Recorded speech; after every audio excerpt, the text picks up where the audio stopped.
Hello दोस्तों, स्वागत है आपका हमारे यूट्यूब चैनल याहू बाबा पे। सीएसएस के इस वीडियो कोर्स में आप एक नई प्यूडो क्लास सीखने वाले हैं जिसका नाम है हैज़। यहाँ पर देखिए, यहाँ पर हमारे पास एक लिस्ट है जो सीएसएस के अंदर जितनी भी प्यूडो क्लासेस आती हैं। इन सभी क्लासेस पे मैं ऑलरेडी वीडियो बना चुका हूँ। अगर आपने वो वीडियोज़ नहीं देखी हैं तो ऊपर मैं आई बटन में उसका एक लिंक दे दूंगा। अब इसी लिस्ट में एक नई प्यूडो क्लास भी ऐड हो चुकी है जिसका नाम है हैज़, जो हम इस वीडियो में कवर भी करने वाले हैं। तो ये समझते हैं कि प्यूडो क्लास होती क्या है। इसको समझाने के लिए मैं आपके सामने यहाँ पर एक एग्जांपल दिखाता हूँ। मान लीजिए हमारे पास यहाँ पे दो एलिमेंट है और दोनों ही एलिमेंट सेम है H1 H1। जो आप नीचे वाला एलिमेंट देखेंगे उसमें सिंपल टेक्स्ट लिखा हुआ है याहू बाबा, और सेम ही टेक्स्ट मैंने ऊपर लिखा है, मगर जो यहाँ पर बाबा है उसको मैंने स्पैन टैग के अंदर डाल दिया। अब यहाँ पर बेसिकली मैं करना क्या चाहता हूँ, मैं चाहता हूँ कि जिस भी H1 के अंदर स्पैन टैग है उस पूरे H1 को ये सिलेक्टर सिलेक्ट कर ले और उस पर मैं कुछ CSS इंप्लीमेंट करना चाहता हूँ। मतलब कि स्पैन टैग को सर्च करके उसके पेरेंट एलिमेंट मतलब कि H1 को सिलेक्ट करना है। तो इस तरह का जो भी हमारा पेरेंट सिलेक्टर होता है, पहले हमारे पास CSS के अंदर कोई भी अवेलेबल नहीं था, तो यही एक नया सिलेक्टर आया यहाँ पर हमारे पास जिसका नाम है हैज़। तो इसको लिखने का सिंटेक्स क्या होगा, बेसिकली हम कुछ इस तरीके से लिखेंगे। हम लिखेंगे H1 फिर कॉलन हैज़ और राउंड ब्रेसेस के अंदर हम यहाँ पे पास कर देंगे स्पैन, मतलब कि ऐसे H1 को सिलेक्ट करे जिसके अंदर स्पैन आ रहा है। तो यहाँ पर टारगेट एलिमेंट कौन सा है, वो है H1। और यहाँ पे सर्च क्या करना है हमारे को, यहाँ पे जो हमने राउंड ब्रेसेस के अंदर पास किया है इसके बाद उसको सर्च करना है, मतलब कि वो भी एक सिलेक्टर ही होगा जिसको हमने सर्च करना है। तो हम ऐसे H1 को सर्च करेंगे जिसके अंदर स्पैन आ रहा है, मगर यहाँ पर टारगेट किसको करना है, H1 को ही। और जो भी हम इसके अंदर स्टाइल पास करेंगे वो हमारा टारगेट एलिमेंट को ही लगेगा। जैसे मान लीजिए मैंने यहाँ पर पास किया टेक्स्ट डेकोरेशन अंडरलाइन, तो हमारा जो पहला H1 है, जो आपको टॉप वाला H1 दिख रहा है, इस पूरे H1 के अंदर यहाँ पर अंडरलाइन आ जाएगा। तो आपको यहाँ पे समझ में आ रहा होगा कि हमारा जो हैज़ नाम का प्यूडो क्लास है ये हमारे को पेरेंट सिलेक्टर को टारगेट करने में हेल्प करता है। तो ये अब शुरू करते हैं प्रैक्टिकल, और वहां पर मैं आपको दिखाने वाला हूँ कई एग्जाम्पल से कि हम हैज़ को कैसे अलग अलग तरीके से यूज कर सकते हैं। यहाँ पर देखिए, ब्राउजर के अंदर मैंने अपनी वेबसाइट ओपन करके रखी है जिसका नाम है caniuse.com। अब यहाँ पर मैं आपको दिखा रहा हूँ कि जो हमारा ये नया सिलेक्टर आया है हैज़, इसको कौन कौन से ब्राउजर सपोर्ट करते हैं। देखिए, अभी इसको सिर्फ दो ही ब्राउजर जो हैं वो सपोर्ट कर रहे हैं, एक तो है क्रोम और एक है सफारी। मैं जब ये वीडियो बनाने लगा हूँ तो अभी क्रोम का सिर्फ 103 वर्जन आया है, मगर यहाँ पे लिखा हुआ है, आप देख सकते हैं कि 105 से 106 के अंदर इसकी फुल सपोर्ट आने वाली है। और अभी बाकी के जितने भी अदर ब्राउजर्स हैं, जैसे एज हो गया, फायरफॉक्स हो गया, ओपेरा या इंटरनेट एक्सप्लोरर, इनके अंदर अभी इसकी कोई भी सपोर्ट नहीं आई है। और इस वीडियो का जितना भी प्रैक्टिकल है वो सारा मैं आपको सफारी पे दिखाने वाला हूँ। इसके लिए मैं यहाँ पे यूज करूंगा मैक OS। तो ये शुरू करते हैं प्रैक्टिकल। तो यहाँ पर देखिए, सबसे पहले मैंने अपना एडिटर ओपन कर लिया और यहाँ पर मैंने एक फाइल बनाई है जिसका नाम मैंने रखा है हैज़_प्यूडो_class.html। अब इसके अंदर मैंने बेसिक HTML का कोड लिख लिया है। अब सबसे पहले मैं यहाँ पर अपनी HTML का काम करता हूँ जिसके ऊपर मैं आपको हैज़ क्लास को यूज करके दिखाऊंगा। तो देखिए, उसके लिए मैं यहाँ पे क्या करता हूँ, सबसे पहले मैं यहाँ पर एक डिव टैग ले लेता हूँ और इस डिव टैग के अंदर मैं एक दूसरा डिव टैग भी ले लेता हूँ जिसपे कुछ भी क्लास लगा देता हूँ, जैसे मान लीजिए ABC। और इसके अंदर यहाँ पर मैं एक टैग ले रहा हूँ जिसका नाम है H2 और इसके अंदर मैं लिख देता हूँ जैसे याहू बाबा। अब इसी तरह का मैं यहाँ पर एक डिव टैग और ले लेता हूँ, इस पर मैंने कोई क्लास नहीं लगाई है, और इसके अंदर जस्ट मैं एक P टैग ले लेता हूँ और उसके अंदर लॉरम 20 वर्ड्स का एक पैराग्राफ ले लेता हूँ। ये देखिए, ये हमारा पैराग्राफ हो चुका है। अब इसके अंदर मुझे क्या करना है, सबसे पहले मैं इसकी स्टाइलिंग शुरू करता हूँ। मैं यहाँ पर उस वाले डिव को सिलेक्ट करना चाहता हूँ जिसके अंदर H2 आ रहा है। तो देखिए मैं उसको कैसे करूँगा, सबसे पहले मैं यहाँ पर जितने भी डिव्स आ रहे हैं उसको एक बॉर्डर लगा देता हूँ। तो उसके लिए मैं यहाँ पर एक कॉमन सिलेक्टर ले रहा हूँ डिव टैग, और यहाँ पर मैं उस पर बॉर्डर लगाने वाला हूँ ब्लैक कलर का, ये देखिए। और मैं यहाँ पर क्या कर रहा हूँ, मैं यहाँ पर एक पैडिंग भी लगा देता हूँ, और पैडिंग कितनी, 10 पिक्सल, ये देखिए। अब इसके बाद मैं यहाँ पर क्या करता हूँ, जो ऊपर वाला डिव है, बेसिकली जो मैंने अंदर डिव लिया है इसकी जगह, डिव की जगह मैं यहाँ पर सेक्शन ले लेता हूँ। सेक्शन एक नया टैग है HTML5 के अंदर जो कि बिल्कुल डिव की तरह ही काम करता है। तो यहाँ पर इसके अंदर मार्जिन बॉटम भी दे देता हूँ, और कितना, जैसे मान लीजिए 20 पिक्सल, ये देखिए। मैं इतना ही अभी फाइल को सेव करके आपको चेक कराता हूँ। यहाँ पर मैंने फाइल को सेव किया और ये देखिए, यहाँ पर हमारे दोनों डिव आ चुके हैं। ऊपर वाले डिव में मैंने एडिंग 2 डाली है और नीचे एक पैराग्राफ ऐड किया है। अब मैं उस वाले डिव को सिलेक्ट करना चाहता हूँ जिसके अंदर H2 आ रहा है। तो इसके लिए सबसे पहले मुझे क्या करना है, यहाँ पर मुझे टारगेट करना है div टैग, क्योंकि मैं div टैग को ही टारगेट करना चाहता हूँ। और यहाँ पर मैं हैज कंडीशन लगा के इसके अंदर फाइंड करूंगा कि किस चीज़ के अंदर h2 आ रहा है। तो यहाँ देखिए मैंने यहाँ पर सिलेक्टर आ गया h2, तो मैं सिर्फ उस वाले div को टारगेट करना चाहता हूँ जिसके अंदर h2 टैग कहीं पर भी आ रहा है। तो इसके लिए मैं यहाँ पर अब CSS में क्या करने वाला हूँ, यहाँ पर बैकग्राउंड दे देता हूँ पिंक कलर का। ये देखिए, तो यहाँ पर मैंने फाइल को सेव किया और ये देखिए यहाँ पर जो मेरा फर्स्ट टैग था, जो मेरा फर्स्ट div था, उसके अंदर बैकग्राउंड पिंक कलर का हो चुका है। आप देख रहे हैं ऐसा क्यों हुआ, क्योंकि इसके अंदर ही h2 आ रहा है। तो आप देख रहे हैं कि मैंने h2 को फाइंड किया और उसके पेरेंट सेलेक्टर को यहाँ पर उसकी स्टाइलिंग चेंज कर दी। अब इसी के अंदर मैं सिर्फ यहाँ पर सिंपल एक ही सिलेक्टर नहीं पास कर सकता, इसके अंदर भी मैं मल्टीपल सिलेक्टर भी पास कर सकता हूँ। देखिए जैसे मैं यहाँ पर लिख देता हूँ ऐसा div जिसके अंदर या तो h2 आ रहा हो या h3 आ रहा हो या फिर h4 आ रहा हो। मैंने यहाँ पर 3 मल्टीपल सिलेक्टर डाल दिए। अब किसी भी div के अंदर अगर h2 आ रहा होगा या h3 आ रहा होगा या h4 आ रहा होगा या ये सारे ही आ रहे होंगे, सिर्फ उसी वाले div टैग को ही ये टारगेट करेगा और उसका बैकग्राउंड कलर पिंक कर देगा। तो अभी देखिए जैसे मैं यहाँ पर नीचे एक div और ले लेता हूँ और इसके अंदर मैं यहाँ पर एक सिलेक्टर ले लेता हूँ h3 और इसके अंदर भी मैं यहाँ लिख देता हूँ जस्ट टेस्टिंग। ये देखिए, तो यहाँ पर मैंने फाइल को सेव किया और यहाँ पर देखिए यहाँ पर मेरे पास 2 div हैं, एक सबसे फर्स्ट वन और एक लास्ट वन। दोनों का ही जो पेरेंट सेलेक्टर है, मतलब कि div टैग है, उसका बैकग्राउंड कलर पिंक हो चुका है। ऐसा कैसे पॉसिबल हुआ, क्योंकि ऊपर वाला जो हमारे पास div है उसके अंदर h2 आ रहा है और लास्ट वाले के अंदर h3 आ रहा है। तो यही मैंने यहाँ पर सिलेक्टर के अंदर पास किया था, जिसके अंदर div के अंदर h2 h3 या h4 आ रहे हो, उस वाले div टैग को ही ये टारगेट करेगा। यहाँ पर एक चीज़ मैं आपको क्लियर करना चाहता हूँ, यहाँ पर कुछ ज़रूरी नहीं है कि यहाँ पर आप जब इसको टारगेट कर रहे हैं वो सिर्फ div ही टैग हो सकता है। यहाँ पर आप कोई क्लास भी ले सकते हैं, जैसे मान लीजिए ABC ऐसा कुछ भी करके, या कोई ID भी ले सकते हैं जैसे ABC ऐसा करके भी। तो अभी मैं यहाँ पर div ही ले रहा हूँ और इसके अंदर भी आपको ज़रूरी नहीं है हेडिंग ही लेनी है, आप इसके अंदर पैराग्राफ भी ले सकते हैं। तो देखिए मैं इसको फाइल को सेव करके चेक कराता हूँ और ये देखिए यहाँ पर हमारे पास तीनों div थे, जो उन तीनों का ही बैकग्राउंड कलर पिंक हो चुका है, क्योंकि जो सेंटर वाला हमारे पास बचा था उसके अंदर भी पैराग्राफ टैग आ रहा है। अब इसके बाद मैं थोड़ा सा आपको एडवांस सेलेक्टर यहाँ पे यूज़ करके दिखाता हूँ। उसके अंदर बेसिकली मुझे करना क्या है, यहाँ पर जो हमने यहाँ पर ये सर्च कर रहे हैं, मैं यहाँ पर सिर्फ टारगेट करना चाहता हूँ उस वाले div को जिसके अंदर डायरेक्ट h2 आ रहा हो। ये देखिए, तो यहाँ पर देखिए जो हमारे पास फर्स्ट वन जो div है उसके अंदर h2 तो आ रहा है, मगर वो डायरेक्ट नहीं आ रहा। उसके अंदर एक सेक्शन है, उसके अंदर h2 आ रहा है और यहाँ पर किसी भी और div के अंदर h2 है ही नहीं। तो सबसे पहले मैं इसको इसी को ही चेक कराता हूँ। तो यहाँ पर मैंने फाइल को सेव किया और यहाँ पर देखिए किसी भी div का बैकग्राउंड कलर पिंक सेट नहीं हुआ।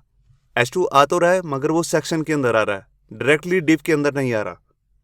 तो मैं इसके लिए क्या करता हूँ, यहाँ पे जो हमारे ये सेकंड div है इसके अंदर यहाँ पर div के अंदर ही h2 टैग डाल देता हूँ और इसके अंदर जस्ट लिख देता हूँ जस्ट टेस्टिंग। तो यहाँ पर मैंने फाइल को सेव किया। अब जो ये h2 है ये डायरेक्टली किसके अंदर आ रहा है, इस div टैग के अंदर आ रहा है। इसका ये ग्रैंड चाइल्ड नहीं है, मगर ऊपर वाला जो div है उसके अंदर ये ग्रैंड चाइल्ड बन गया div का, क्योंकि div का चाइल्ड है सेक्शन और सेक्शन का चाइल्ड है h2। और यहाँ पर देखिए ब्राउजर के अंदर यहाँ पर जो हमारा सेंटर वाला div है उसका बैकग्राउंड कलर पिंक सेट हो चुका है, क्योंकि इसके अंदर डायरेक्टली h2 आ रहा है। तो आपने देखा कि कैसे मैंने यहाँ पर ग्रेटर देन का साइन यूज़ किया है। अगर आप इस एडवांस सेलेक्टर के बारे में नहीं जानते तो ऊपर मैं आई बटन पे इसका एक लिंक दे दूंगा, जहाँ से जाके आप देख सकते हैं कि CSS के अंदर जितने भी हमारे पास यहाँ पे एडवांस सेलेक्टर्स आते हैं वो सब कैसे वर्क करते हैं।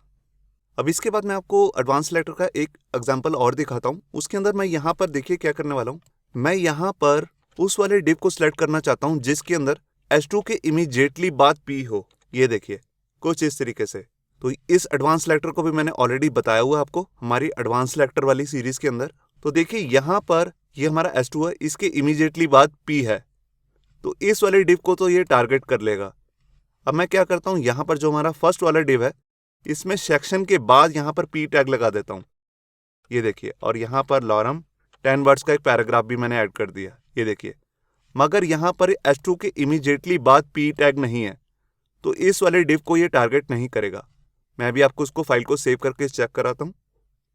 और ये देखिए यहाँ पर हमारा जो सेंटर वाला div है आप देख रहे हैं सिर्फ वो ही सिलेक्ट हुआ है, और इससे ऊपर वाला div जो है उसको इसने बैकग्राउंड को टारगेट को सिलेक्ट ही नहीं किया, क्योंकि इसके अंदर H2 के इमीडिएटली बाद P स्टार्टिंग नहीं हो रही है।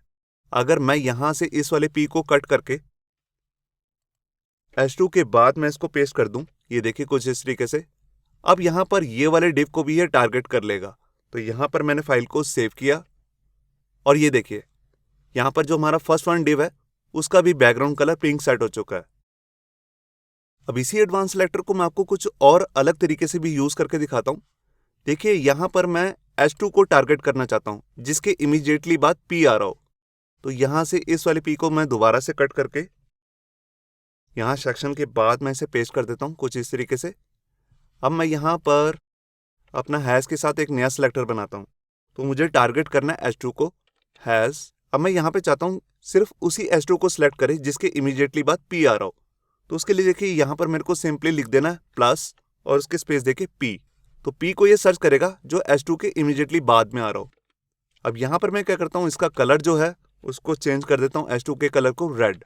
ये देखिए कुछ इस तरीके से। तो यहां पर मैंने फाइल को सेव किया और ये देखिए यहां पर जो हमारा सेंटर वाला डिव है उसकी हेडिंग 2 का कलर चेंज हो चुका है, जबकि हेडिंग 2 ऊपर वाले डिव में भी है मगर उसके इमीडिएटली बाद P नहीं आ रहा।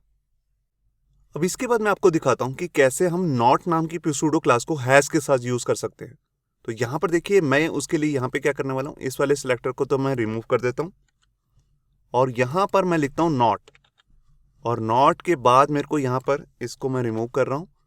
मतलब कि उस वाले डिव को सिलेक्ट करे जिसके अंदर नहीं है, क्या नहीं है उसको मुझे अंदर पास करना है हैज नाम का प्यूसूडो क्लास को यूज करके। तो देखिए मैं यहां पर लिखता हूं हैज और इसके अंदर पास कर देता हूं H2। अब जिस वाले डिव के अंदर H2 नाम का एलिमेंट नहीं है सिर्फ उसी का ही बैकग्राउंड कलर यहां पे चेंज होगा। तो यहां पर मैंने फाइल को सेव किया और ये देखिए यहां पर जो हमारे पास लास्ट वाला डिव है जिसके अंदर H2 नहीं है, सिर्फ उस वाले डिव को ही यहां पर बैकग्राउंड कलर चेंज हुआ है। यहां पर जहां पर हमने H2 नाम का ये सिलेक्टर पास किया है यहां पर भी हम मल्टीपल सिलेक्टर भी पास कर सकते हैं कुछ इस तरीके से। देखिए जैसे मैं यहां पर लिख देता हूं जिसके अंदर H4 नहीं है या जिसके अंदर स्पैन नहीं है, उन वाले सारे डिव्स को ये सिलेक्ट कर ले। तो यहां पर मैंने फाइल को सेव किया और ये देखिए यहां पर भी अभी लास्ट वाला ही डिव है सिर्फ जिसके अंदर H2 भी नहीं है, H4 भी नहीं है और स्पैन भी नहीं है। अब इसके बाद मैं आपको यहां पर कुछ अलग से एक डिव के अंदर कुछ करके दिखाता हूं। देखिए जैसे हमारे पास यहां पर लास्ट वाला डिव है, अब इसके अंदर मैं यहां पर ULLI टैग ले लेता हूं। तो देखिए UL और इसके अंदर मैंने यहां पर LI ले लिए, मान लीजिए 4। ये देखिए अब इसके अंदर मैं फ्रूट्स के नाम डाल देता हूं, जैसे जहां पे डाल रहा हूं एप्पल, बनाना,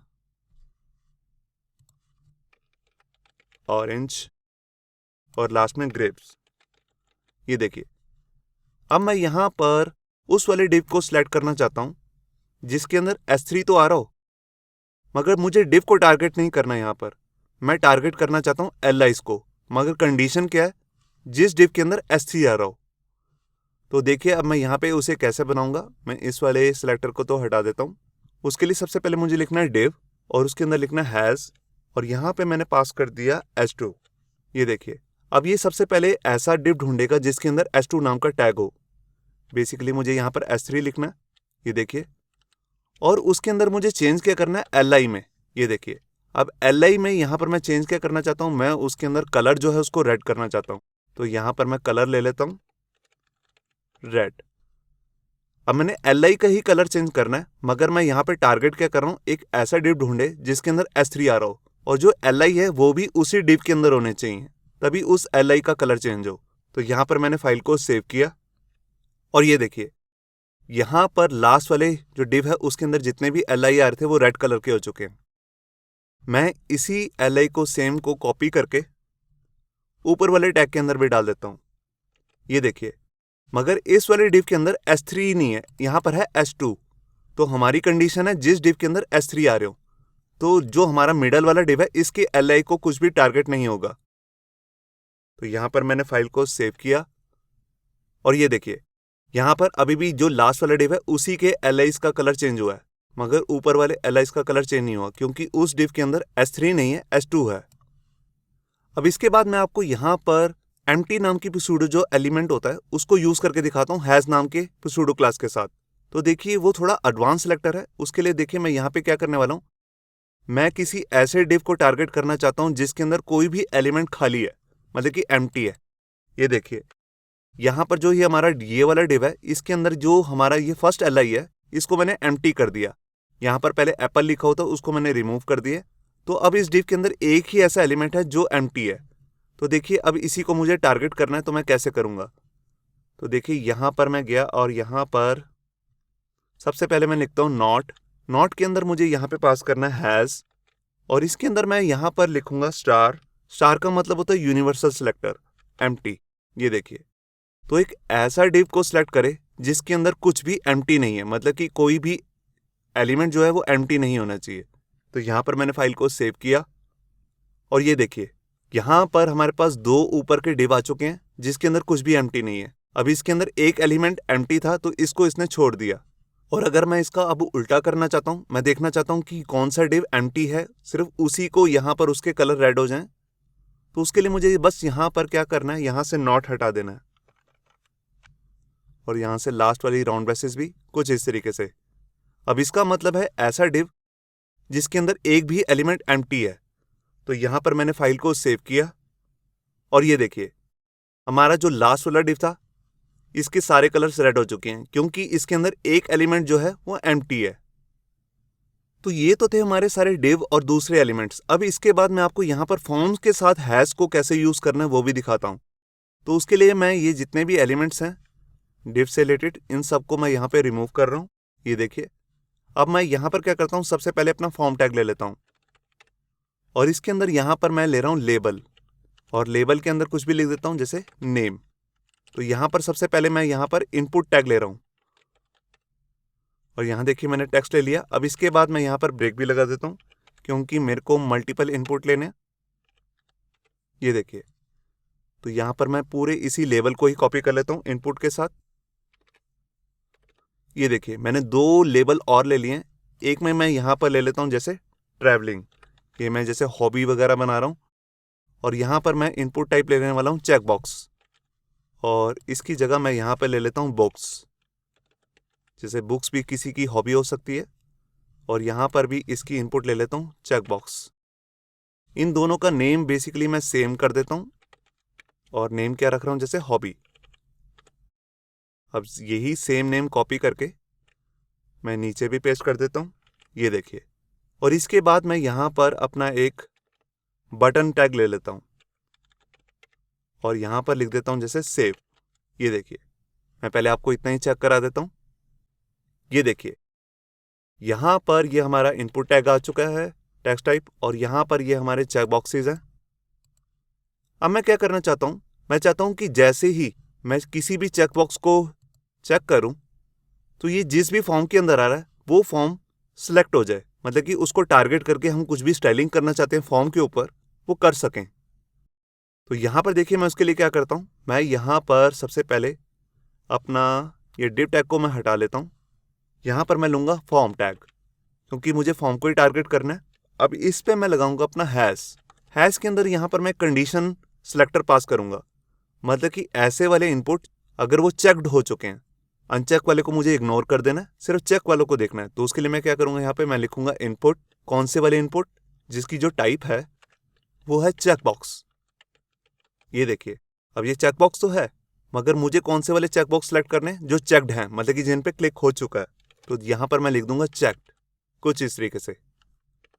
तो यहाँ पर मैंने क्या किया, मैंने लिखा ऐसे फॉर्म को सिलेक्ट करे जिसके अंदर इनपुट टाइप चेकबॉक्स होनी चाहिए और वो भी चेक्ड होनी चाहिए। चेक मतलब क्लिक होनी चाहिए। तो जैसी वो चेक्ड होगी तो मैं यहाँ पर फॉर्म का जो बैकग्राउंड कलर है उसका कलर चेंज कर देता हूँ। तो देखिए मैं यहाँ पर बैकग्राउंड का कलर जैसे रख देता हूँ लाइट ब्लू। तो यहाँ पर मैंने फाइल को सेव किया।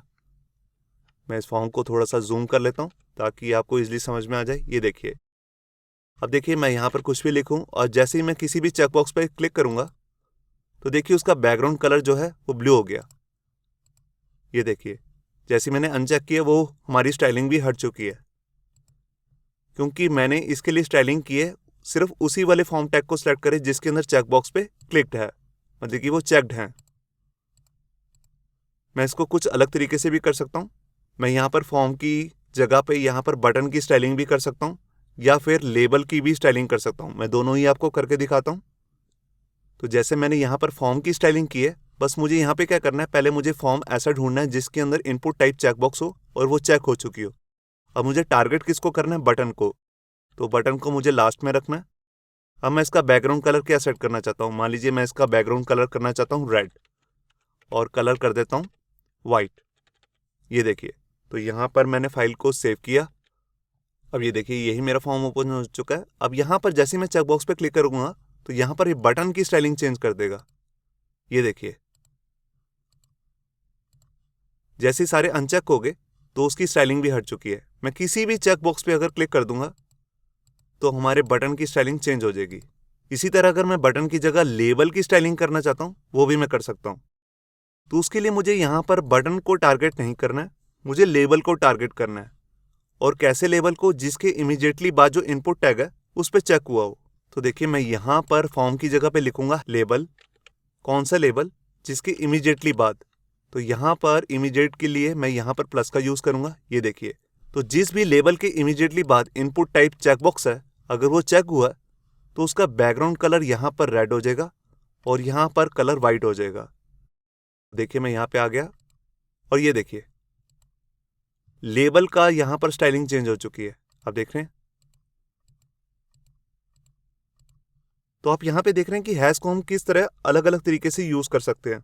अब जैसे मैंने यहाँ पर इनपुट टाइप पे, यहाँ पर चेक करने पे, चेकबॉक्स पे लेबल की स्टाइलिंग चेंज की है। अब मैं चाहता हूं कि अगर यूजर इस पे फोकस करे, इनपुट टाइप टेक्स्ट बॉक्स पे, तो यहाँ पर इसका भी जो लेबल है उसका बैकग्राउंड कलर भी चेंज हो जाए।